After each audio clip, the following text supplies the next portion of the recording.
Le seul endroit où j'ai toujours été heureuse, c'est quand j'étais sur scène. Avant, après, jamais. Actrice, humoriste, chanteuse et désormais écrivaine, j'ai le plaisir d'accueillir Camille Lelouch au micro d'InPower.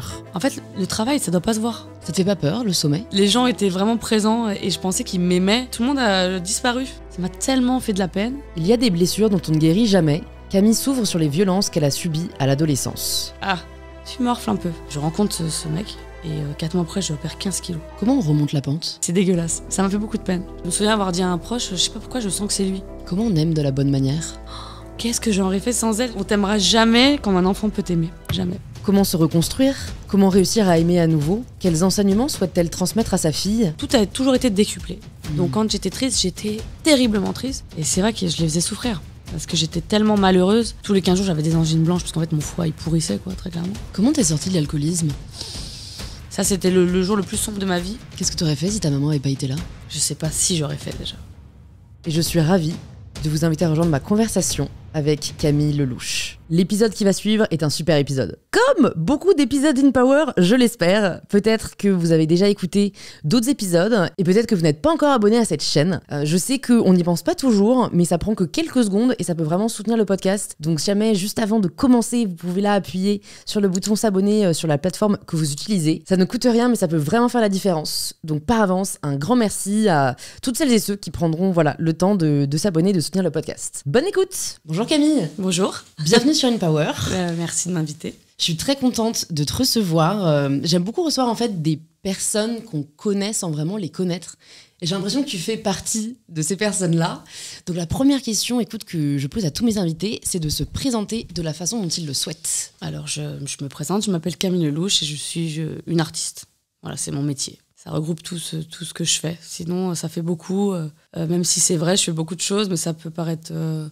hélas prétentieux pour certains, mais pourtant ce sont mes métiers, quoi. Donc je peux te les énumérer, mais... Non mais artiste, j'aime bien. Quelle image tu te faisais de l'artiste quand t'étais jeune? Non pas que tu sois vieille, quand t'étais enfant. Non, tu veux dire quand j'étais plus jeune. Ouais. Voilà. La même que celle d'aujourd'hui. Pour moi, un artiste ou une artiste, c'est quelqu'un qui sait faire plein de choses dans ses domaines. C'est-à-dire, donc là, pour le coup, la musique, l'humour, le cinéma, mais pour d'autres, c'est la peinture, la sculpture, la danse, voilà. Qu'est-ce qui te faisait rêver là-dedans? Le fait de s'exprimer par un autre moyen que juste, parler à quelqu'un, le fait d'exprimer différemment. De toute façon, je ne savais pas. Je suis quelqu'un qui ne sait pas trop parler en exprimant mes émotions sans avoir une émotion. Donc ça tombe bien puisque je le fais en chantant, en riant. Ouais. Et en chantant, t'as pas d'émotion? Ah si, justement. T'as besoin d'avoir une émotion pour pouvoir l'exprimer. Oui, c'est ça. Exactement. Et alors comment tu faisais quand t'étais enfant? Comment t'as réalisé en fait que c'était ce moyen d'expression qui te permettait de partager tes émotions? Je sais pas vraiment. Je sais que, en tout cas, dès que j'étais pas bien, j'allais me mettre à mon piano et soit je jouais uniquement, soit j'essayais de composer des chansons, qui n'étaient pas fameuses à l'époque. Est-ce le but? Bah oui, nous on a l'impression, hein, mais c'est vrai que c'était pas dingue.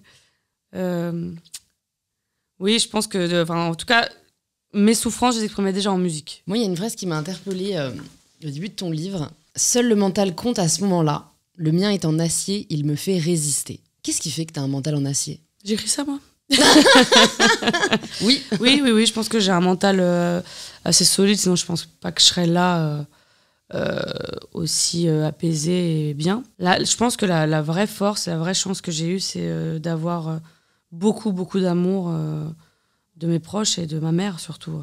J'ai la chance de pouvoir être aimée comme un enfant doit l'être au départ, parce que pour ma mère, je suis toujours sa petite fille. Hein. Et je pense que c'est ça. Et puis aussi le fait que je sais tout ce que j'ai parcouru et je sais tout encore aujourd'hui ce que je parcours. Hein, que c'est jamais acquis, hein, et dans l'intimité et dans les problèmes que j'ai eus et voilà, dans le travail. Enfin, c'est toujours très très long. Il y a toujours des choses à...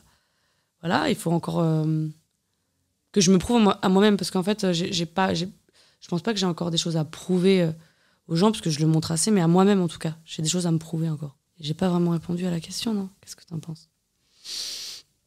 Un peu. Mais déjà, pas- c'est lié mais au pas fait assez. que tu veux te prouver. Non, mais c'est lié au fait que tu as encore des choses à te prouver, je pense. Parce À moi, que, ouais. en fait, c'est une exigence. Ouais, c'est un peu trop, peut-être. Ouais. Qu'est-ce que tu veux te prouver encore? Que je suis capable de faire tout ce que j'ai envie de faire. C'est-à-dire que ce sont les domaines que j'aime particulièrement. Tu vois, chanter, je répète, hein, le cinéma, etc. Mais je vais aller au sommet de ça. Ça te fait pas peur, le sommet? Ça me fait peur, mais tant que En fait, quand j'y arrive, il faut pas que je redescende parce que j'ai le vertige, donc ça, c'est un peu compliqué. Mais sinon, non, ça me fait pas peur. C'est le principe d'un sommet, c'est d'y aller. C'est un peu long, tu peux y rester. Mais si t'essayes pas... Tu n'y arriveras jamais, quoi. Exactement, tu sauras même pas si tu peux y arriver. Quoi. Tu penses que on est plus heureux au sommet? Non, je pense pas qu'on est plus heureux, mais en tout cas, ça me confortera dans l'idée que si je veux vraiment quelque chose, bah j'y arrive, quoi, malgré la peine que ça peut causer parfois. Parce que c'est quand même, ce sont des métiers où c'est plus de souffrance avant le plaisir que de plaisir avant le plaisir. Qu'est-ce qui t'a fait réaliser que finalement la peine prenait une place aussi importante dans ton métier? Parce qu'on ne se l'imagine pas avant de commencer, je trouve. Oh bah on voit que les paillettes et tu vois. C'est même pas les paillettes, c'est qu'en fait, à la base, on veut faire ce métier déjà qui est dur pour exprimer nos émotions et on ne sait pas comment faire autrement. Pour ma part, c'est ça. Je ne me voyais pas déjà être autre chose que chanteuse. Bon, c'est passé, et aussi actrice, mais en tout cas humoriste, pas du tout au départ. Et c'est vrai que quand ça arrive, tu dis juste je vais être heureuse de faire ce que j'aime sur scène. Et au final, tu te rends compte que ce sont des métiers magnifiques, mais que le milieu est différent. Et c'est toujours très troublant de s'apercevoir qu'il y a beaucoup de fausseté, de lâcheté, de mensonges, de déception. Et moi, je suis une hypersensible, donc c'est vrai que ça m'a beaucoup marquée, bouleversée. C'est pour ça que d'ailleurs, mon cocon, il se résume à mon mari, ma fille, et mes très proches, depuis toujours, mes amis très proches et ma famille proche. Mais en tout cas, mon cocon, c'est mon mari, ma fille. C'était quoi ta première désillusion? Quand je me suis rendu compte qu'en fait, par exemple en humour, moi j'ai vraiment, mon premier spectacle, il a cartonné. Hein. C'est la première fois qu'en France, une femme avec son premier spectacle fait les Zéniths, etc. Donc c'était assez fou pour moi et merveilleux. Et c'est vrai que les gens étaient vraiment présents et je pensais qu'ils m'aimaient pour moi, pas l'artiste forcément, parce qu'évidemment qu'en tant qu'artiste, t'as envie d'être apprécié, hein, surtout de d'autres artistes. Pour moi, c'est normal, parce que moi, j'admire les artistes. Hein. Et c'est vrai quand tu te rends compte que d'un coup, je suis partie en musique, ce que personne fait. Normalement, quand tu cartonnes, tu continues là où tu cartonnes. Mais comme j'aime pas la facilité et que j'avais entendu quand même 20 ans pour faire ce premier album, je me suis dit, tu vas pas le faire à 60 ans. Donc, tout le monde a disparu. Donc, c'est rigolo. Bon, on se recroise pour beaucoup, mais en fait, moi, je suis une grande fidèle, et en amour et en amitié. Et quand je te dis que je t'aime et que t'es mon ami, c'est que t'es vraiment mon ami. Et peu importe que tu sois artiste, pas artiste, connu, pas connu. Et quand tu te rends compte qu'en fait, les 3/4 des gens dans ce milieu, et puis même dans la vie, hein, ne sont pas comme ça, c'est très décevant quand t'es quelqu'un de sensible. Donc ça m'a beaucoup marqué, ça m'a bouleversée, ouais. Que l'amour soit conditionnel de ton statut social. Ouais, puis que les gens arrivent à faire semblant. Ça me fait vraiment, vraiment du mal. Ouais. Je savais pas que... En fait, si on m'avait prévenu avant, j'aurais peut-être gagné du temps, tu vois, dans plein de domaines. Après, j'ai du mal à faire semblant, ça se voit très vite. Hein. Et pourtant, t'es actrice. C'est ça qui est fou. Oui, mais c'est un autre exercice quand même. Si tu vas chercher et tu vas surtout incarner quelqu'un, un personnage, là, faire semblant d'être toi-même avec les gens, c'est culotté, déjà, je trouve. Et surtout, en regardant le droit dans les yeux quelqu'un, elle dit « Ouais, je t'aime, t'es mon ami », et penser le contraire, je trouve ça... Je suis totalement d'accord avec toi. Ma théorie, c'est qu'en fait, ces gens-là ne font pas semblant. C'est que j'ai remarqué qu'il y avait une catégorie de personnes qui n'étaient pas les mêmes en fonction des personnes avec qui ils étaient. Donc tu vois ce que je veux dire ou pas? En fait, je pense que c'est des gens qui ont plusieurs personnalités, entre guillemets, tu vois. Non, mais t'es gentil, trop gentil. Ouais. Moi, je pense que c'est des connards. C'est vrai bien aussi. en régime. Non, c'est même pas des connards. En vrai, je te dis ça pour la vanne, évidemment, il en faut toujours une. Mais je pense que... Enfin, tu vois, je pense qu'au moment où il te parlait, il se disait pas il faut que je me la mette dans la poche. Il se disait qu'en fait, ce que tu renvoyais, c'était désirable. Et donc, il voulait être vu avec toi. Tu vois, oui, voilà, exactement. Et qu'au moment où tu l'es moins, ils se disent pas je l'aime plus. Ils se disent juste, en fait, finalement, elle m'apporte plus rien. Enfin, c'est une vision, je pense. Mais donc, c'est pas du tout des sentiments d'amour ou des sentiments sains. C'est des sentiments. Non, c'est des connards, non, je maintiens. Ouais, non, mais comme tu dis, pour moi, je vois vraiment le côté conditionnel qui ne devrait pas faire partie de l'amitié, quoi. Ah oui, bien sûr. Une conditionnalité, on t'aime pour qui t'es et pas pour ce que tu représentes, quoi. Mais ce qui est cool, c'est que c'est toujours les mêmes personnes après qui reviennent quand ils sont là où tu veux. Et là où tu veux être, pardon, mais au moment où ils pensent que c'est bien pour eux. Mais quand tu dis que qu'il n'y avait plus personne, c'est pourquoi ? Parce que t'as connu une chute ? Bah, pas une chute, mais en tout cas, quand il y a plus. Enfin, dans l'humour, comme je suis partie en musique, du coup, l'humour, j'ai stoppé d'un coup, quoi. Et c'est vrai que. Il a fallu repartir de zéro, entre guillemets, ou jamais vraiment de pour zéro. Pour les gens, ils me découvraient en tant que chanteuse, alors que c'est mon premier métier, donc c'est très troublant pour moi, déjà, ça, au départ. Et surtout, derrière, il faut tout construire pour travailler ça. Pour dire, je suis chanteuse. C'est la France, hein. C'est comme ça. Et c'est ce que j'essaye de fédérer. C'est-à-dire que pour moi, on est artiste. Tous les artistes, dans n'importe quel pays, mais même en France, savent faire plein de choses. Oui. Il saura soit peindre, et en même temps, il chantonnera. Tu vas dire, il chante juste. C'est un truc qu'il faut savoir. C'est comme un médecin, il sait forcément faire un vaccin. Un chirurgien, pardon, il saura faire un vaccin et recoudre une plaie, je sais pas comment dire. C'est polyvalent, quoi. Voilà, exactement. En fait, c'est comme ça. Ce sont des cerveaux différents. Mais non, j'ai été... alors, comme tu dis, peut-être que c'est pas un truc ils m'aiment pas, mais ce sont des gens qui sont là quand même pour la gloire. Ouais. Moi, ça m'intéresse pas. C'est-à-dire que quand je vais revenir en humour, parce que ça peut rassurer certains, je ne suis pas partie. Hein. J'ai juste fait une pause musicale. Mais j'espère qu'ils ne reviendront pas, parce que sinon, de toute façon, dans tous les cas, Tu leur ouvriras pas la porte. Jamais. C'est pas de la rancune, c'est juste... C'est un principe, ouais. C'est un principe de... Même, je me suis...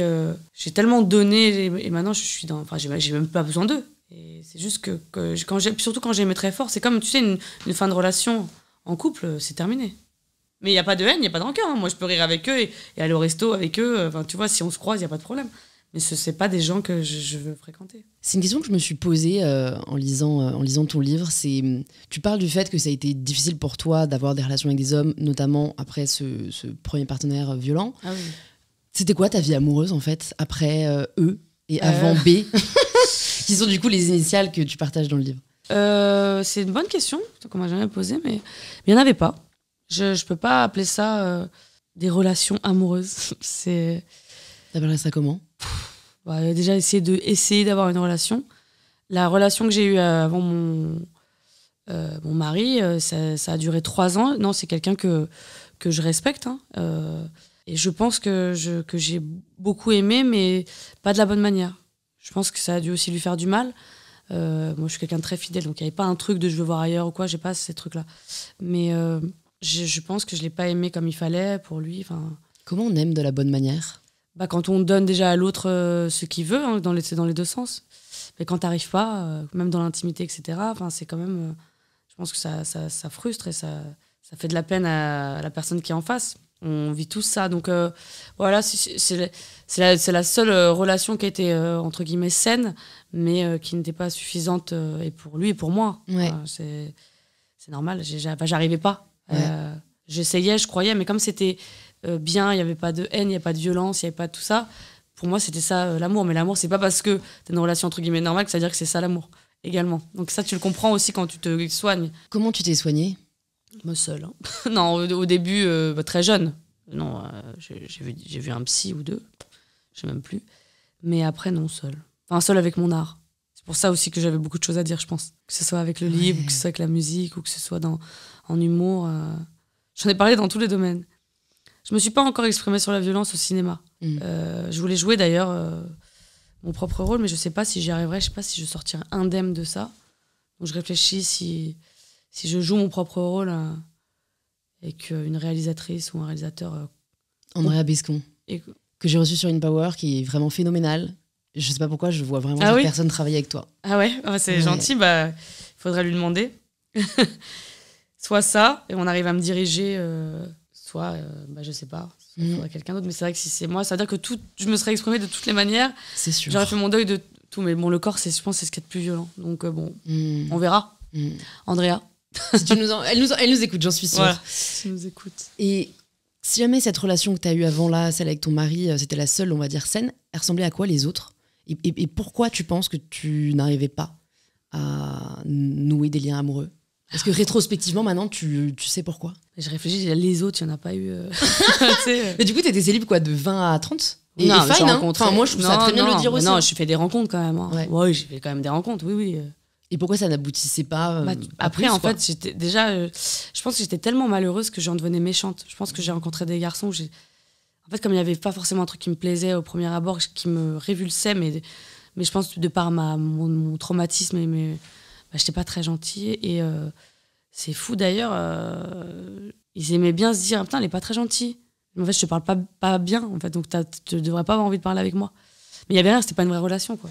C'était de la découverte. J'étais pas. Je faisais des restos, je me disais, oh là là, elle va me faire chier là. Et du coup, ça se voyait.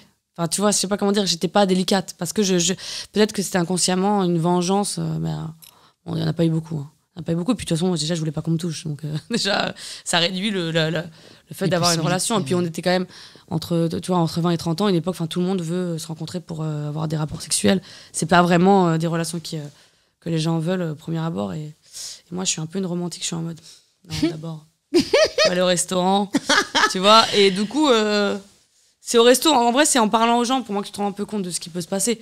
Ou s'il y a même une attirance, ou ce genre de choses. Pas au resto, mais en tout cas, boire un verre, ou parler avec la personne.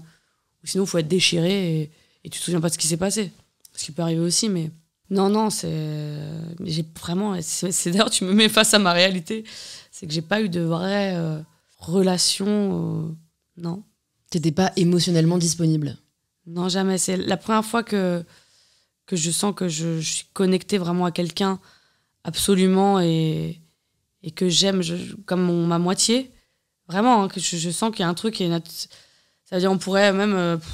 il pourrait partir 3 mois genre parce qu'il a envie de voyager ou je sais pas. Je sais que... on n'a aucun problème.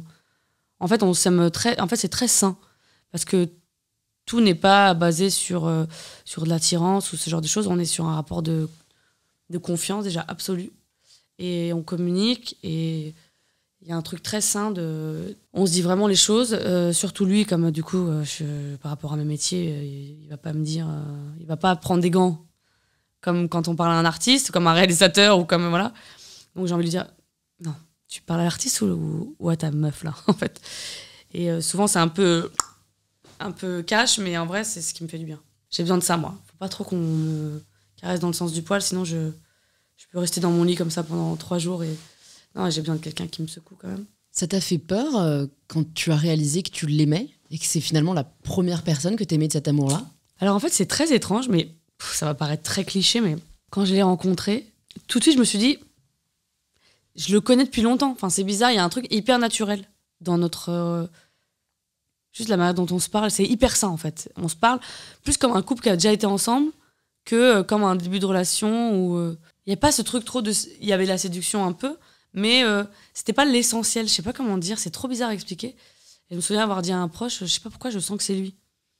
Alors que c'était pas la période, c'était pas du tout le moment de rien en fait. Je voulais déjà pas être en couple, enfin je voulais... Mais ça, je trouve ça...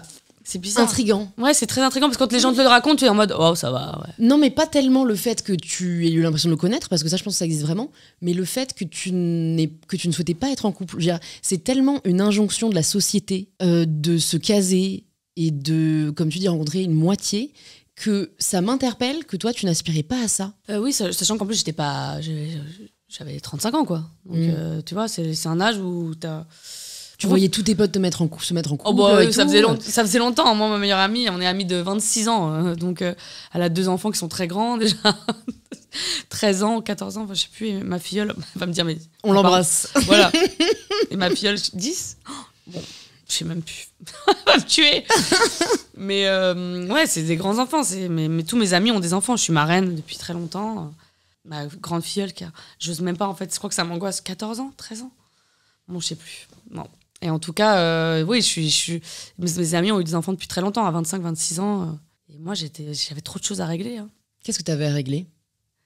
Tout, avec moi-même, avec le rapport à mon corps, au traumatisme, tout ça, quoi. Déjà, moi-même, pour me toucher, juste me prendre par les épaules ou quoi, c'est déjà tout ça. Moi, j'adore prendre les gens dans les bras. J'adore leur faire des câlins.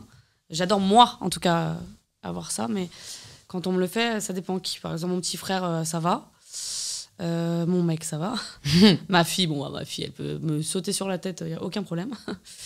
Mais ma maman, par exemple, qui est quand même c'est l'amour de ma vie. Il y a ma fille, il y a ma mère. Et bah, c'est vrai que quand elle me prend dans les bras, je suis un peu... tu vois, comme une petite fille un peu... Oh.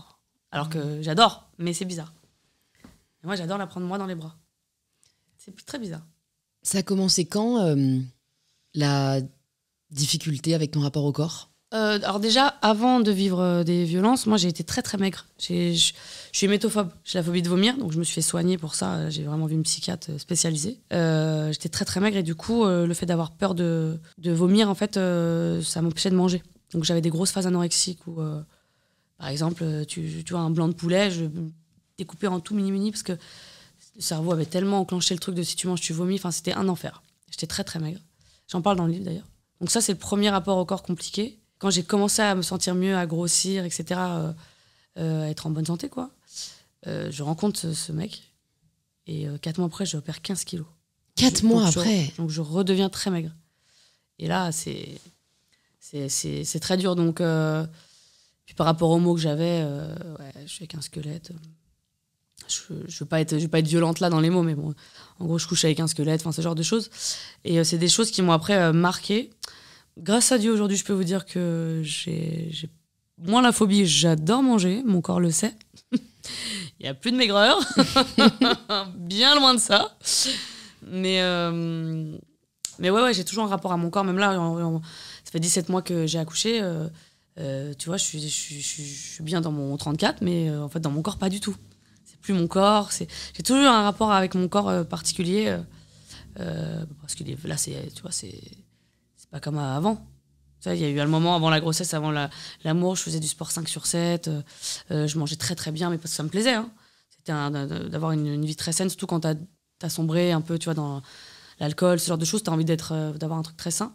Puis après, tu rencontres l'amour, donc tu grossis forcément. Ça, c'est la première chose. C'est la première règle d'un couple sain. Ça grossit direct. Y a pas et puis au mauvais endroit, tu vois. Non, mais vraiment, c'est vraiment là. Ça fout la rage, mais c'est vraiment ça. Et puis ensuite, tu vas moins au sport, du coup. Et puis bon, tu tombes enceinte. Donc là, moi, je faisais pas partie des nanas où tu vas à la salle de sport même quand t'es enceinte. Même si je les admire, je trouve ça super. J'étais trop fatiguée, puis je préférais manger. Chacun ses priorités. Mais c'est vrai qu'aujourd'hui, j'aimerais... j'ai pas du tout la force, pas du tout. Alors qu'avant, j'étais plutôt motivée. D'y aller au moins 2-3 fois par semaine pour me sentir moins tonique, quoi, tu vois.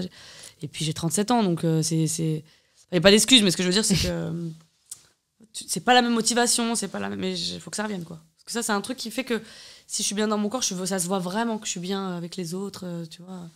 C'est ce qui me donne, c'est ce qui me rend confiante. Pourtant, tu partages justement dans le livre que que t'as mis en place une forme de discipline et de rigueur après l'accouchement, où t'as voulu retrouver... Oui, je m'y suis remise un peu. Voilà, un certain doute. Pourquoi tu t'es imposé ça ? Parce que tu vois, de l'extérieur, et c'est carrément, entre guillemets, un préjugé que je vais dire, mais j'avais l'impression que t'étais le genre de meuf, au final, tu t'en foutais, quoi. T'étais pas du genre à te mettre des règles, des disciplines, et de lire le livre m'a fait réaliser qu'en fait, t'avais... Un pattern qui suit toute ta vie, c'est une forme d'exigence qui frôle la psychorigidité, disons-le. Je le dis parce que je le suis aussi, donc tu vois, il n'y a aucun problème avec ça, c'est vraiment ça. Mais surtout, il y a cette rigueur déjà parce que dans ces métiers, tu vois, quand tu es sur scène, il faut être en forme. Pour être en forme, il faut être tonique et il faut avoir du cardio. Il faut pouvoir bouger et chanter en même temps, ou quand en humour, il faut pouvoir bouger, sortir des vannes sans être essoufflé, sinon c'est pas beau. Ça marche pas. Et donc, j'avais besoin aussi déjà de perdre déjà mes 17 kilos, que j'ai pas perdu entièrement, mais en tout cas, il fallait que je perde ça. Et moi, je reprenais le travail 10 jours après. Donc aussi, il y a ça qui m'a marqué parce que j'ai vu tout mon postpartum à la télé, quoi. C'est-à-dire que je me suis vue encore avec mes 17 kilos après l'accouchement, mon eau toute gonflée pendant des mois. Ça a été dur ? Ouais, bien sûr. Ouais, c'était très dur. Qu'est-ce que tu te disais ? T'es grosse, ma chérie, c'est pas grave, mais moi, je me sens pas bien dans ce corps-là. Tu vois, il y a des nanas qui sont en chair, elles adorent ça. Il y a des nanas qui sont maigres, elles adorent ça. Moi, j'aime être mince. Mais tu vois, même ça, tu vois, tu dois toujours t'excuser de le dire. Mais ça, disclaimer important, parce que tu vois, je prône la body neutralité, donc le fait qu'en fait, on est bien plus qu'un corps. Mais c'est vrai que souvent, il y a encore un écueil. Mais c'est comme, tu vois, le fait de se pimper ou quoi. C'est qu'en fait, c'est pas parce qu'on a été beaucoup à dire sur les réseaux, en fait, on a le droit d'être grosse, et il n'y a pas de hiérarchie entre les corps, que ça veut dire qu'on rejette le fait que des filles veulent être minces. Enfin, exactement. Un jugement ne doit pas en remplacer un autre. C'est pas superficiel, c'est-à-dire que j'ai toujours été mince toute ma vie, donc c'est mon corps. Voilà, c'est comme ça que toi, tu te sens bien, et on doit pas le juger Exactement. plus qu'une femme qui dit qu'elle est bien parce qu'elle est grosse. Exactement, si t'as envie d'être bien en chair, tu restes bien en chair. Il y a personne qui doit... En fait, si toi t'es bien dans ton corps, on va le sentir de toute façon. Tu vas comment dire, dégager ça. Ouais, quoi. c'est ça, c'est vrai. Ah ouais. Et moi, je suis bien quand je suis mince. Hein, mais je suis bien, tu vois, je me plains pas. Mais je suis pas tonique, quoi. Après, je me plains, mais je ne fais rien pour. Hein. Enfin, j'ai pas le temps. En fait, je suis vraiment... je suis livrée à ma fille. Je me suis... Enfin, j'arrive plus à parler. Tu te consacres à elle. Je me consacre à... Ouais. Et ça, c'est pas bizarre. Enfin, honnêtement, moi, c'est quelque chose qui me fait peur, tu vois, en tant que passionnée par mes passions, qu'en fait, il y ait un jour quelqu'un qui arrive dans ta vie et ça devient le centre de ton univers. Je trouve ça génial. Et je sais pas, t'as pas eu du mal à endosser ce nouveau rôle et cette nouvelle identité? Eh ben jamais, parce que j'ai toujours voulu avoir un enfant, même plusieurs. Hein. Bon, là, je sais pas si j'en aurais beaucoup, mais déjà, on m'a dit que je pourrais pas en avoir. Donc déjà, de l'avoir elle et naturellement, c'est déjà énorme. Pour moi, c'était un rôle que je voulais tellement avoir que c'était normal. Et je pars du principe que quand tu as un enfant, tu dois être dévoué. C'est mon point de vue, bien sûr. Hein. Évidemment, c'est après, dans ma créativité, tu vois, même là encore, comme je suis... Vraiment, mon cerveau, il est connecté à elle. Donc, tout est plus dur. Tout. Que ce soit en musique, en humour, tout est plus dur. Tout est différent. Tout a changé. Pourquoi c'est plus dur? Parce que mon cerveau, il n'est que pour elle. Ouais, c'est la charge mentale, entre guillemets. Ouais, tout à fait. Je pense qu'à elle, je vis que pour elle. Je fais tous ses plats maison. Qu'elle soit bien, toujours bien propre, ses petites crèmes, son petit machin, le petit truc à sa taille et tout. Enfin, c'est que elle. Mais ça me plaît. Mais en même temps, là, comme je suis dans une phase un peu de créativité, je suis en mode tu morfles un peu. Mais je pense que c'est un processus normal. Mais oui. Évidemment, quand tu es une passionnée comme moi, hein, ça peut paraître terrifiant, mais en fait, pas du tout. C'est merveilleux de justement pas... Les artistes, on est trop égocentrés. Enfin, c'est assez insupportable. On est toujours en train d'être... on est névrosé, on est que sur nous. Et au final, d'être sur quelqu'un d'autre, c'est génial. Parce que du coup, tu t'es un peu moins angoissé. Et après, c'est un équilibre, mais que j'ai pas encore retrouvé, que je vais trouver. C'est tellement génial. T'as une descendance et en plus, c'est merveilleux. On t'aimera jamais comme un enfant peut t'aimer. Jamais. Jamais, c'est fou. C'est fou, la pureté dans son regard. Elle a que 17 mois, des fois, elle me regarde, elle me fixe. Donc ça, déjà, c'est un truc de quand ça grandit un peu... Elle regarde et d'un coup, elle se penche pour m'embrasser sur le front.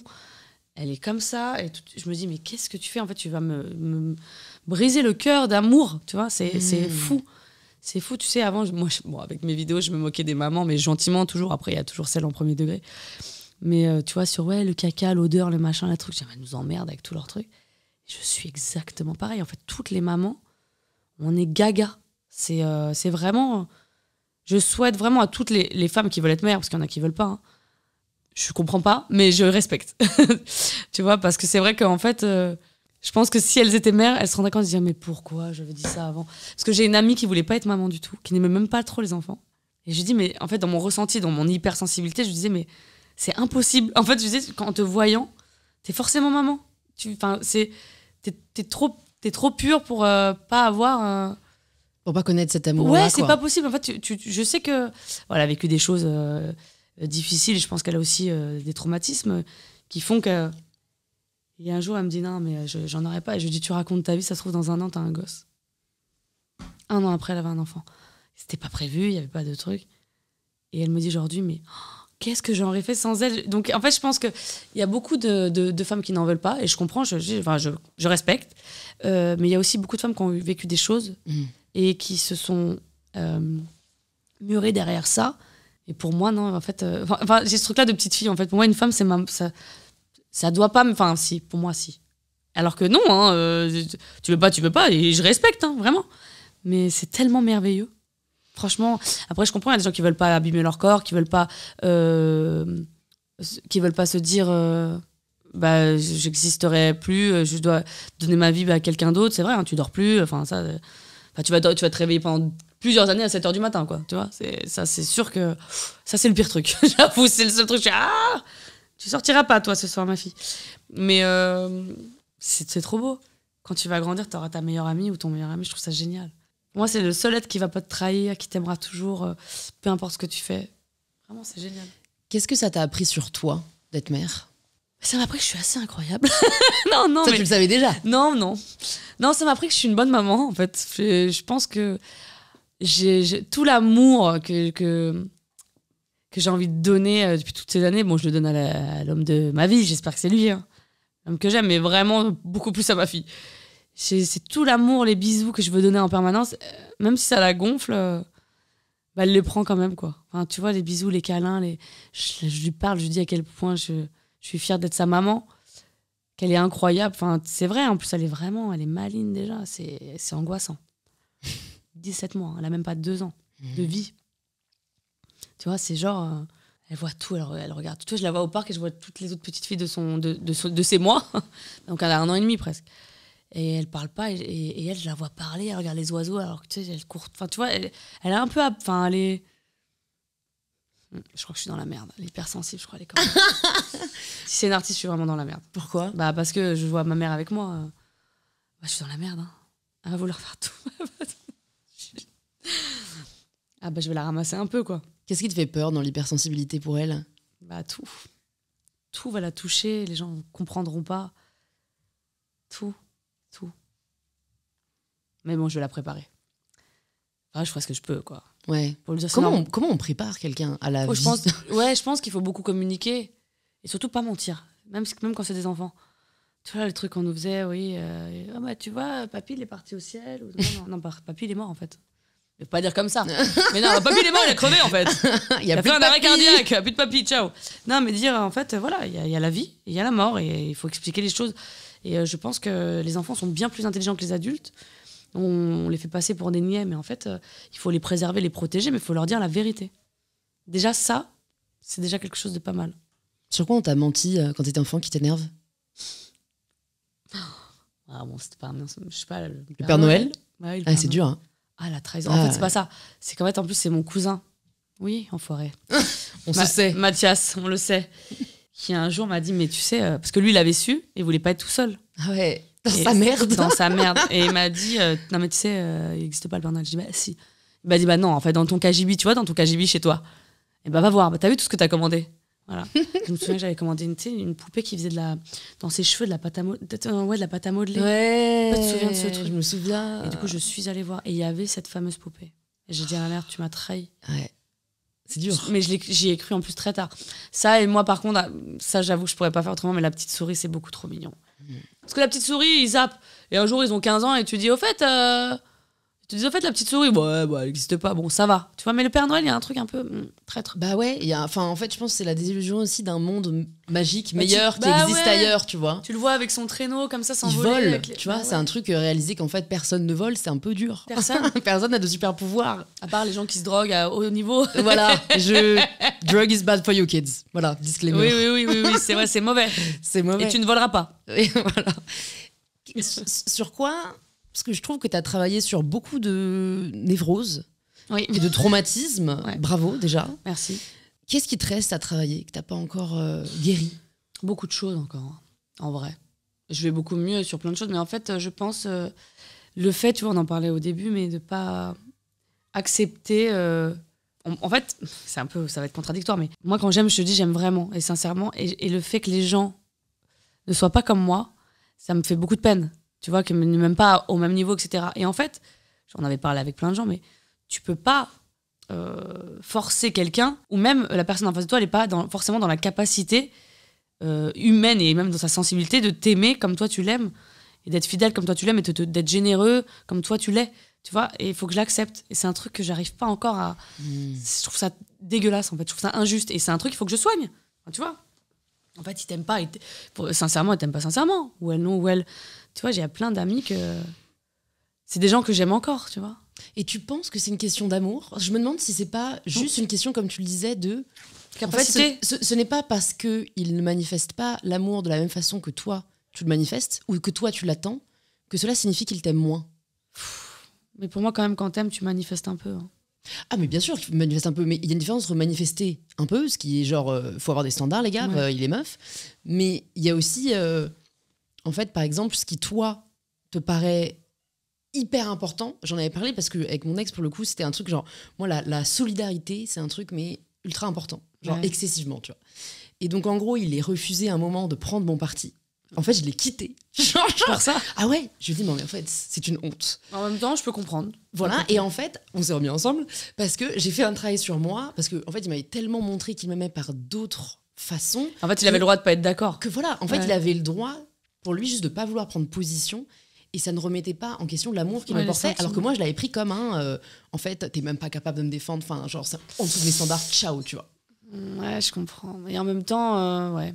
Et en fait, juste, on a un fonctionnement différent. C'est-à-dire que moi, quand j'aime quelqu'un, je vais prendre sa défense, quoi qu'il. Genre, mes meilleurs potes le savent. Je suis vraiment le genre... Bah, oui, mais par exemple, tu vois, mon mari, il m'aime. Il va me défendre coûte que coûte s'il y a quelque chose. Mais par contre, en privé, il va me faire la misère. Ouais, tu vois, il va me dire, non, mais attends, t'as vraiment merdé, mais je t'ai défendu parce que, bon, par exemple, il n'y a pas eu trop d'occasions parce que je me suis quand même, tu vois, assagie. Mais en fait, en général, j'ai rarement tort. C'est pas de la prétention. Mais en fait, le problème, non, mais je te jure que c'est vrai, c'est que je ne sais pas l'exprimer. Donc c'est là qu'on peut dire que ouais putain elle est impulsive, elle est comme ci, elle est comme ça. En fait comme je te dis, je ne sais pas m'exprimer en parlant, et ben ça peut être un peu agresse parce que je suis très très blessée, tu vois. Et donc comme je sais pas m'exprimer, heureusement que je suis avec quelqu'un qui est un hypersensible aussi, donc lui c'est exactement le moment où ça monte, où comme je sais pas m'exprimer alors que j'ai pas tort, il va me dire tu te tais, attends laisse-moi, t'inquiète, on va régler ça, on va canaliser le truc. Donc faut trouver quelqu'un qui arrive à nous comprendre sans qu'on ait à s'exprimer quoi. Ah bah oui, quelqu'un de protecteur quand même. Parce que ça, c'est ce qu'il me fallait quand même dans ma vie. Ce besoin de protection, il est quand même avec ce vécu important. Mais non, je pense que voilà, je dois travailler ça. Je dois travailler... Enfin, le fait d'accepter que les gens ne sont pas... Ce que t'aimerais qu'ils soient. Ouais. Bah oui, c'est même pas normal. J'ai pas imposé ça, même si je pars du principe que...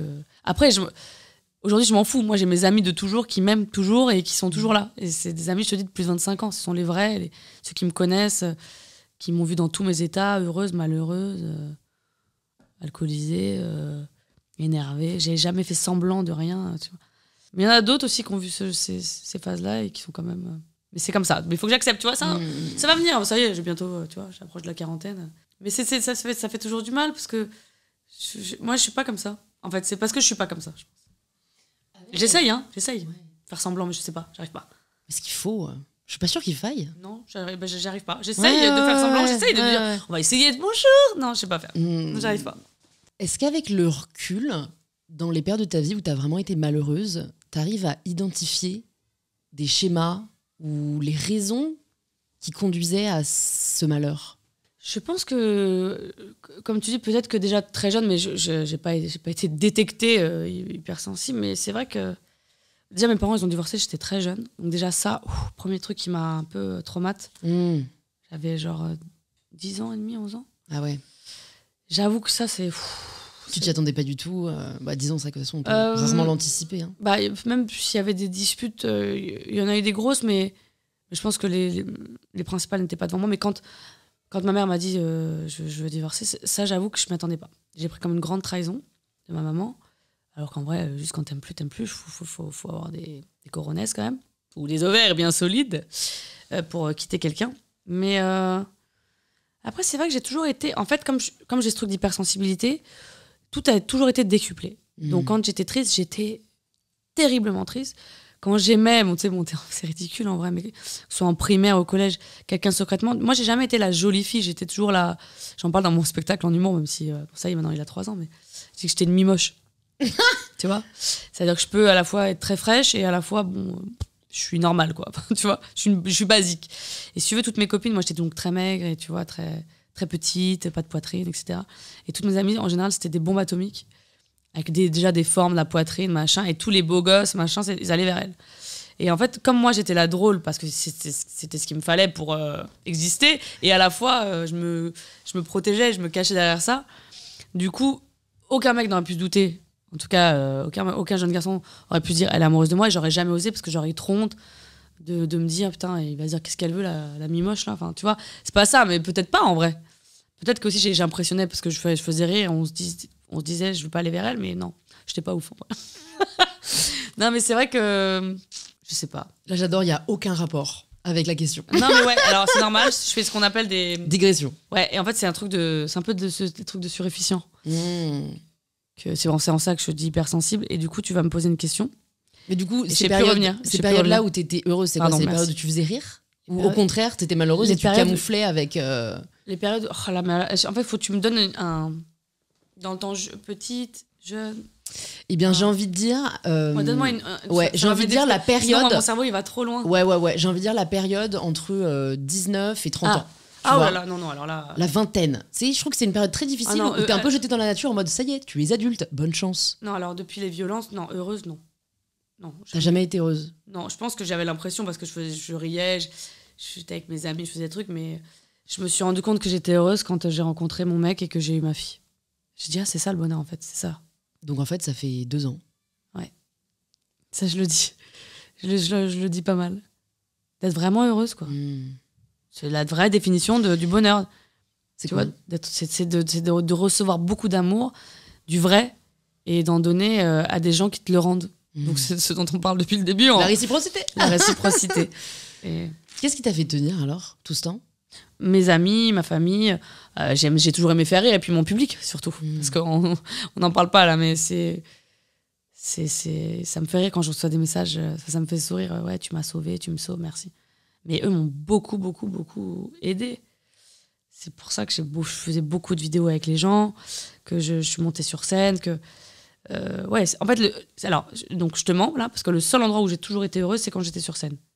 Avant, après, jamais. D'ailleurs, les gens avec qui je travaillais à l'époque, il y a eu Laurent Ginca, donc avec qui j'ai coécrit tout mon premier spectacle. Et Suzy Perrier, elle était... elle faisait tous les rôles, la pauvre. Elle était à la fois régisseuse avec moi, mais assistante et surtout confidente. C'est devenu mon amie ensuite. Et c'est vrai que je les faisais souffrir parce que j'étais tellement malheureuse. Ils me voyaient bien que sur scène. Et donc avant, après, puis je buvais, donc ça n'aidait pas. Mais c'est une période où j'étais... je sais que la pauvre... je m'en suis rendu compte bien plus tard. Hein, tu vois, elle s'adaptait un jour sur deux à mes humeurs parce que j'étais angoissée, parce que j'étais pas bien, parce que j'étais épuisée, parce que déjà j'avais un gros trac avant de monter sur scène. Et c'est vrai que j'étais dure. J'étais pas méchante, mais j'étais très, très dure. Déjà dans le travail, je rigole pas du tout. Ça, je suis une grosse exigeante. Mais tu vois, c'est quelqu'un... D'ailleurs, je lui ai envoyé un message à cette Suzy il y a pas longtemps, parce que je l'aime vraiment beaucoup et elle va être maman. Donc c'est un truc qui m'a touchée de l'avoir connue plus jeune, de l'avoir connue avec son compagnon qui est encore... qui sera le papa de son enfant. Et d'avoir...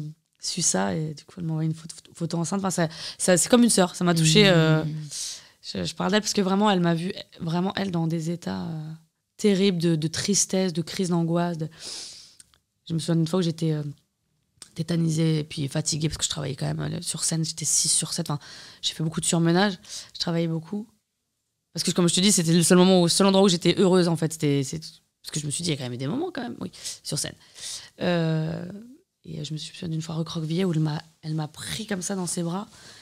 J'étais en tétanie, elle m'a pas lâchée. Enfin, il y a eu plein de moments. Non, les gens, ils ont morflé. Enfin, j'ai quand même fait souffrir des gens. Même Laurent, hein, avec qui je travaillais longtemps, on se parle plus là pour plein de raisons personnelles. Mais ce sont des gens qui m'ont vu souffrir, qui m'ont vu réussir, mais qui m'ont jamais vue très heureuse. Il y a un concept en spiritualité qui est la nuit noire de l'âme, qui est en gros le jour le plus sombre que presque tu dois vivre pour pouvoir renaître ou connaître l'éveil. Ah, je le connais, moi, ce jour. C'est quel jour? Il est dans le livre, d'ailleurs. C'est vraiment le jour où je buvais tellement tous les jours que, d'ailleurs, je répondais plus à ma maman parce que j'avais honte de lui dire que je travaillais plus depuis 2-3 mois. Tous les 15 jours, j'avais des angines blanches parce qu'en fait, mon foie, il pourrissait, quoi, très clairement. Et donc, j'avais plus d'argent. Enfin, je rigole, mais c'est pas drôle. Hein, de stress. Ouais, bien sûr, de nervosité. Mais j'avais rien dans le frigo. Enfin, c'était vraiment une galère. J'avais un pote qui m'avait payé un plein de courses une fois. J'ai honte de... Je suis encore en contact avec c'est ce genre de personne qui, lui, par exemple, je peux le voir tous les 5 ans. Ça ne change pas. C'est quelqu'un qui a toujours été là, qui prend toujours de mes nouvelles. Voilà, c'est quelqu'un en vrai. Ah oui, mais surtout d'acheter à manger à quelqu'un, c'est, je trouve, le truc le plus humiliant. Pour moi, hein, qui ai vécu ça. Ça m'a marqué. Et puis je laissais les poubelles. Moi, je suis une grande maniaque. Pour les gens qui me suivent, ils me connaissent. Je suis très organisée, très rangée. Tout est très rangé, tout est très propre. Et donc, du coup, il y avait des poubelles qui traînaient. J'avais de la vaisselle moisie. Mais d'ailleurs, je le dis dans l'évier depuis 3 mois. Et en fait, ma mère a sonné très tôt un jour. Je dis, qu'est-ce que c'est là, 7h du mat'? parce qu'elle a dû sentir comme toutes les mamans. Et elle a vu tout ça, elle m'a dit allez hop, on rend l'appart, tu reviens à la maison et on va te guérir, ma fille. Ça, c'était le jour le plus sombre de ma vie, donc rapport à ce que tu me dis, Ouais. que j'espère ne plus jamais vivre. Comment on remonte la pente? Maman. Ma maman. Ah ouais, bah oui. Qu'est-ce que tu aurais fait si ta maman n'avait pas été là? Eh bah je sais pas. Je sais pas si j'aurais fait déjà. En fait, c'est fou parce que moi, je suis pas une nature fragile. Je suis une hypersensible, donc ça aide pas, mais je suis pas fragile. Je suis pas suicidaire, j'ai jamais eu d'idée. Mais par contre, je me serais laissée aller. J'aurais pu mourir de tristesse ou d'une... Parce que je buvais trop, parce que, tu vois. Je pense que, ouais. Donc c'est vrai que dans toute cette période, ce qui m'a sauvée, c'est le rire aussi, tu vois. C'est pour ça que quand j'ai fermé cette boucle, j'avais besoin d'aller en musique aussi pour pas continuer dans ce truc-là, parce que c'est l'humour avant... Déjà, le travail, c'est beaucoup, beaucoup de travail. Et puis, avant la scène, c'était tellement de souffrance. Tu sais, c'est dur d'aller faire rire des gens. Les gens pensent que c'est comme ça, même en travaillant beaucoup. Hein. Comment t'es sortie de l'alcoolisme? Bah, écoute, je pense qu'après, comme je suis pas quelqu'un de fragile, justement, quand je me suis rendu compte que... Bah, en fait, c'est le fait de boire beaucoup trop, tu vois. Parce qu'en vrai, un verre ou deux, c'est sympa.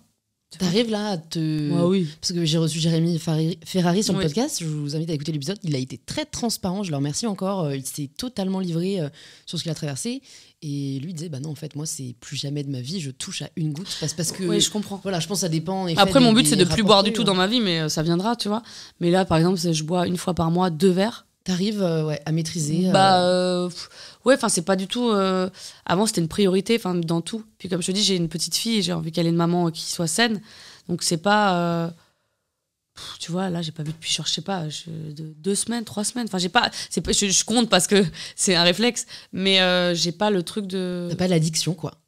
Bah, j'ai plus l'addiction. Je pense, hein. Enfin, j'espère, tu vois. Je pense parce que sinon, je boirais. Hein.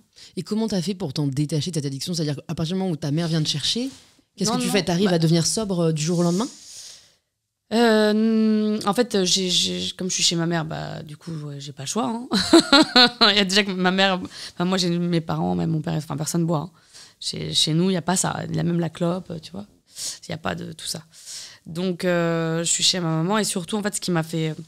J'en parle dans le livre, un grand déclic, c'est que...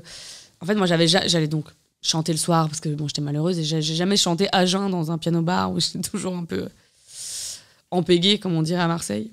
Et je me souviens d'un jour où donc je suis retournée chez ma mère et je commence à buzzer avec mes vidéos, tu vois. C'est à ce moment-là que ça vient, alors que j'attendais ça depuis tellement d'années. Et puis, j'en profite justement pour montrer que je chante. Et je fais un concert au réservoir. Bon, il y avait une centaine de personnes qui étaient là. Et j'étais avec un ami à moi qui s'appelle Michael. Et j'ai une montée d'angoisse, parce que je dis, attends, en fait, là, ça fait quelques jours que j'ai pas bu, du coup, et je ne vais pas y aller à jeun, en fait. Je peux pas monter sur scène à jeun. Donc je lui dis, trouve-moi un shot, dans le bar. Il me dit, je te trouve rien du tout, pas du tout. En fait, j'étais en train de faire une crise de manque que je n'avais jamais vécue, en fait, parce que j'avais jamais été dans cette situation, puisque pour moi, c'était, voilà, j'avais pas de moment où il y avait pas, quoi. Il m'a dit, je n'en donnerai pas, je te trouverai pas ça. J'ai dit, bah si, sinon je peux pas.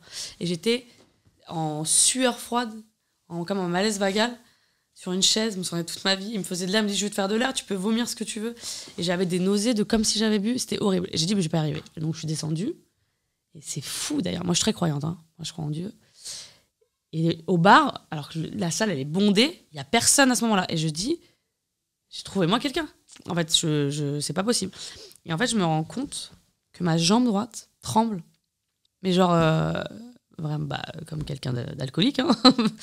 Et en fait j'avais un clavier, donc je faisais un concert au piano d'1 heure et j'ai demandé à ce qu'on me mette un espèce de voile en tissu pourri mais noir, tu vois, pour cacher ma jambe, parce qu'en plus c'est la jambe droite, c'est la jambe de la pédale qui intensifie tu vois, les notes. Et donc pendant une demi-heure, donc il m'avait caché le truc. Donc déjà, pour finir sur le truc du shot que j'ai jamais eu, jusqu'à la dernière minute, il y a eu personne derrière le bar, donc je sais pas si quelqu'un avait dit quoi que ce soit, mais c'était horrible. Donc j'étais en bouche pâteuse. Rien que j'en parle, j'ai la bouche pâteuse. Tellement ça m'a terrifiée de me rendre compte à quel point j'avais été addict. C'est en ça que je te dis que ça m'a vite calmée. Parce que pour moi, même, comme je te dis, j'ai un mental qui est très solide. De me dire que je suis faible à ce point-là, c'était pas possible. Tu vois, la jambe que tu ne maîtrises pas. Dépendante, ouais. Non, mais surtout, tu vois une jambe bouger, tu te dis, mais attends, c'est quoi ça ? C'est quoi ce truc? Je vais pas demander de bouger, en fait. Ouais, en fait, et tu sais que c'est ça. Parce que tu les as vus, les mecs dans les bars. Moi, j'ai travaillé en restauration, donc les bras qui tremblent, horribles, qui n'arrivent pas à calmer. Enfin, c'est horrible. Tu dépéris, quoi. Tu vois, je me suis dit, t'es vraiment une merde, en fait. Enfin, c'est pas grave, mais c'est vrai. Et donc, j'ai joué pendant une demi-heure avec le pied gauche, donc personne ne voyait rien. Un peu compliqué avec la pédale de droite, mais je m'accompagnais comme ça, je suais, mais de souffrance. Je me suis dit, putain, t'arrives à faire ça. Et à la fin, donc, il y avait ma mère et ma marraine, et je leur ai dit, moi, je vais rentrer.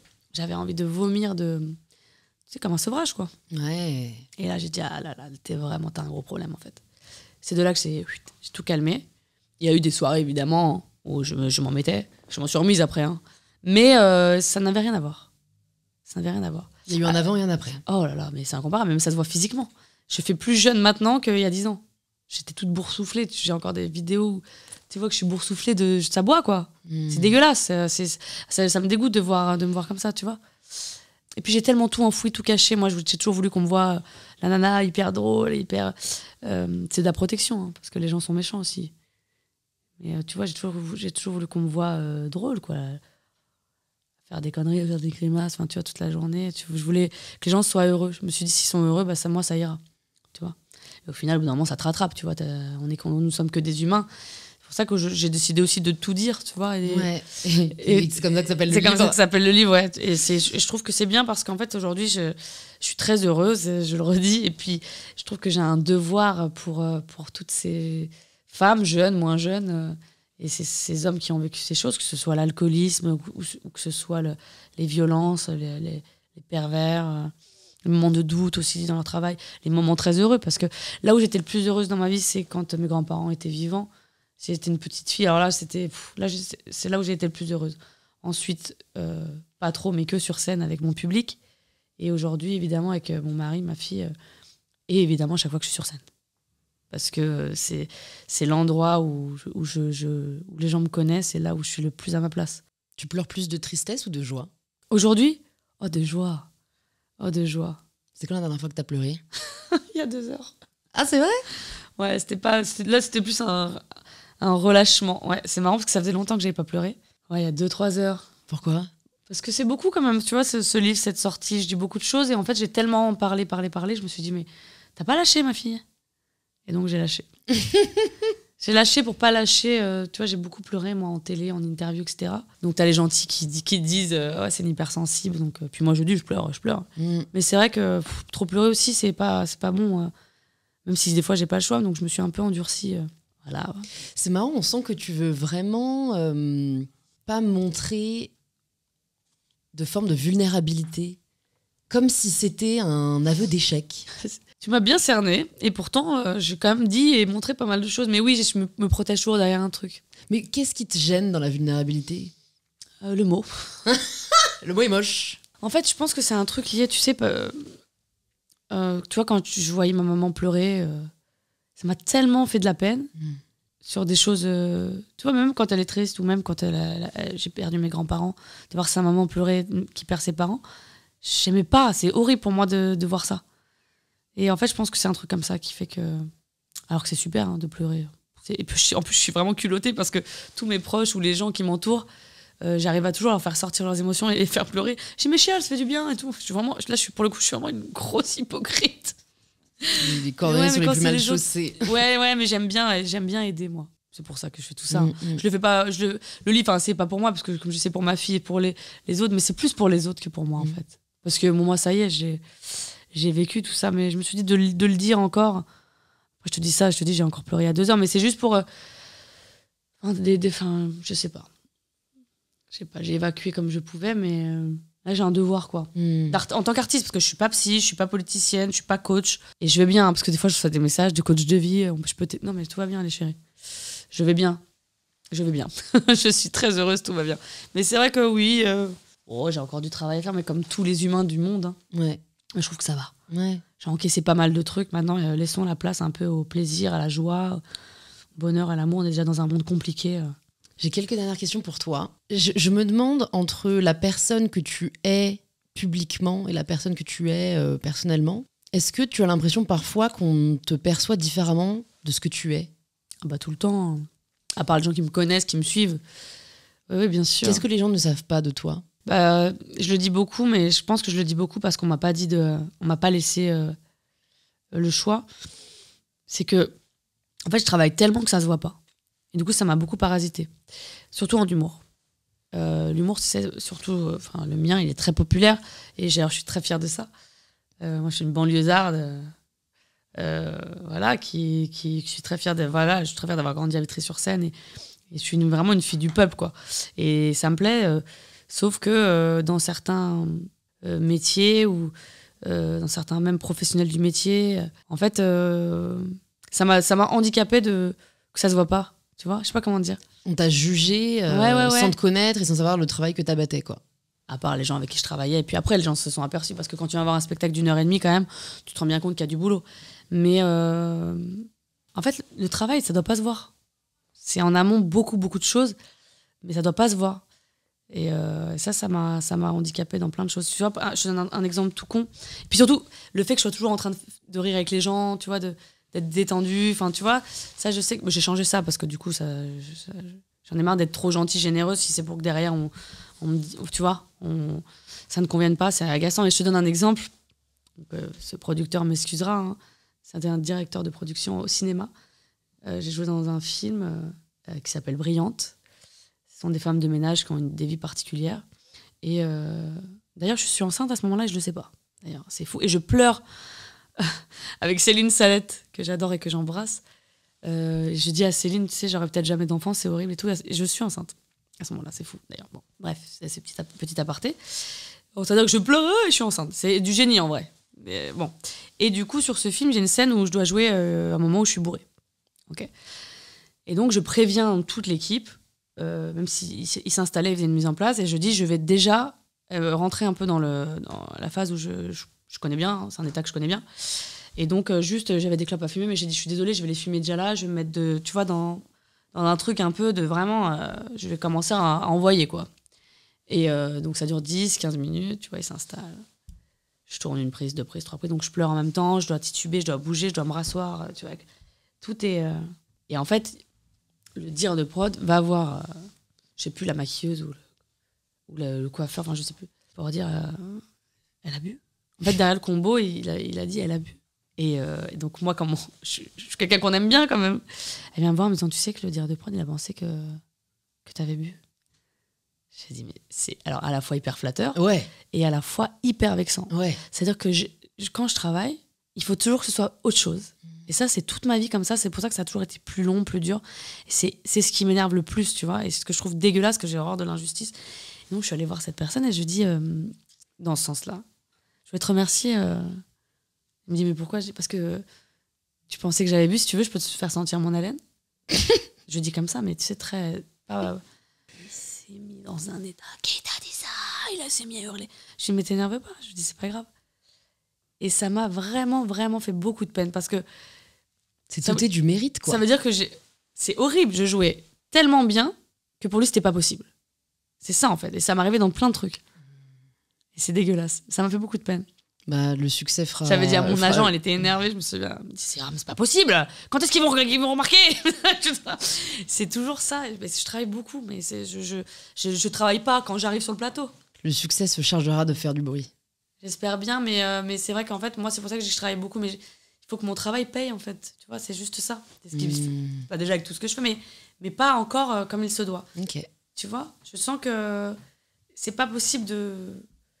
Quand on travaille, enfin, tu vois, quand on travaille pas sur un tournage, on travaille en amont. Donc quand je te donne quelque chose, je te le donne pour de vrai. J'ai pas besoin de boire un verre de whisky pour jouer la bourrée. Tu vois, c'est pas ce travail-là que je vais faire, tu vois. Ça m'avait marqué. J'ai 2 dernières questions. Si jamais tu pouvais entendre quelqu'un sur InPower, qui est-ce que tu aimerais entendre? Bah du coup, tu m'as parlé de Jérémy Ferrari. Et du coup, c'est pareil, tu vois, c'est marrant.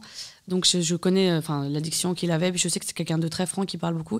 Il m'avait invité, c'est peut-être il y a un peu moins de 10 ans, à l'Alpe d'Huez. Et en fait, je me souviens toute ma vie parce que en fait, je culpabilise encore. En fait, c'était l'époque où, en fait, tu sais, en humour, j'ai cartonné. Ça m'a un peu dépassée. Et je me faisais harceler, puis tout le monde donnait mon numéro comme ça. En fait, dans ce métier, c'est un peu comme ça, on donne ton numéro et ça doit être normal, quoi. Moi, j'ai un truc je suis hyper bien élevée, donc quand tu donnes mon numéro, mais tu me préviens pas, tu m'envoies pas un petit message, machin. Bon, et je me sentais tellement agressée, et puis j'étais, bon, comme tu dis, un peu en addiction, pas très heureuse, machin. Et un jour, il m'appelle, il me dit « Allô ?» Je dis « Allô ?» C'est Jérémy Ferré. Je dis « Oui. Je te dérange ?» Je dis « Je suis à l'Alpe d'Huez, dis-moi. » J'ai été hyper agresse, mais de protection. Mais comme je te dis, je sais pas m'exprimer, je suis une grosse conne. Et il me dit « Ce serait pour faire un déo ?» Je dis « non, je dis « Mais qui t'a donné mon numéro ?» Il me dit « Je l'ai demandé. » Je dis « Pardon, peut-être fallait pas. » Il a été hyper gentil en plus. J'ai été une énorme merde. Non, vraiment, j'étais une énorme merde. Et parce que je souffrais. Mais avec le recul, tu vois, j'aimerais bien le recroiser pour lui parler, lui présenter mes excuses. Pas d'avoir souffert, parce que je vais pas m'excuser d'un truc que j'ai vécu. Mais en tout cas, de lui dire que vraiment, puis c'est quelqu'un vraiment, c'est un génie. Il me fait vraiment rire et à la fois, il me touche beaucoup dans tout ce qu'il a vécu. Vraiment, vraiment. On a des similitudes, ouais. Mais en tout cas, ouais, ça m'a fait chier. Ça, je me suis dit, putain, un mec avec autant de talent. En plus, je travaillais tellement que j'étais vraiment, tu sais, en surmenage. J'étais vraiment vidée, épuisée, j'en pouvais plus. Et j'aurais adoré faire un sketch avec lui, quoi. Tu vois, donc je suis... Il n'est jamais trop tard. Il n'est jamais trop tard, mais c'est un regret que j'ai à ce moment-là. Tu vois, voilà, t'as été une petite conne. C'est bien de l'admettre, des fois. Si tu pouvais entendre quelqu'un qui n'est pas encore venu sur le podcast. Mais je prends aussi... c'est rigolo, mais bon, ça n'a rien à voir. T'as reçu Rebecca Zlotowski ? Non. T'as la même voix et t'as la même tessiture. Ah, c'est vrai ? C'est très troublant pour moi, parce qu'en fait, je me dis, je sais pas pourquoi, il y a un truc familier, je lui dis, mais je t'aime déjà, mais je comprends. T'as la même tessiture et le même grain d'intelligence aussi qu'elle a, parce que quand elle parle, elle a une voix très, comme toi, à la fois sensuelle et intelligente. C'est bizarre de dire qu'une voix est intelligente. Mais... Je prends. Bah oui, prends, mais c'est fou, Ouais, ce serait fou d'ailleurs d'avoir vos deux voix dans le... Ok. Rebecca Zlotowski, parce qu'elle a plein de choses à raconter. Okay. Et puis sinon, ma mère. Non, je rigole. Ah, je vais le prendre au premier degré. Non, je t'en supplie. Petite lettre demain. Oh non, l'enfer. Attends, je réfléchis quand même. Qui ça pourrait être d'autre ? Je réfléchis. Tu vois, toi, quelqu'un que t'admires, qui t'inspire, et tu te dis, j'ai envie de tout savoir. T'as reçu Gad ? Ouais. Ah bah oui. Excellent épisode. Bah évidemment. Ouais. Il parle trop. Comme moi, il est génial. Bah oui, il donne tout. C'est un généreux. Tu sais, il y en a un à qui j'ai pensé, et je sais que vous avez fait un son ensemble, c'est Grand Corps Malade. Ah bah oui, mais vraiment. Je l'ai pas reçu encore. Et en vrai, je me dis... J'ai même pas pensé, bah oui.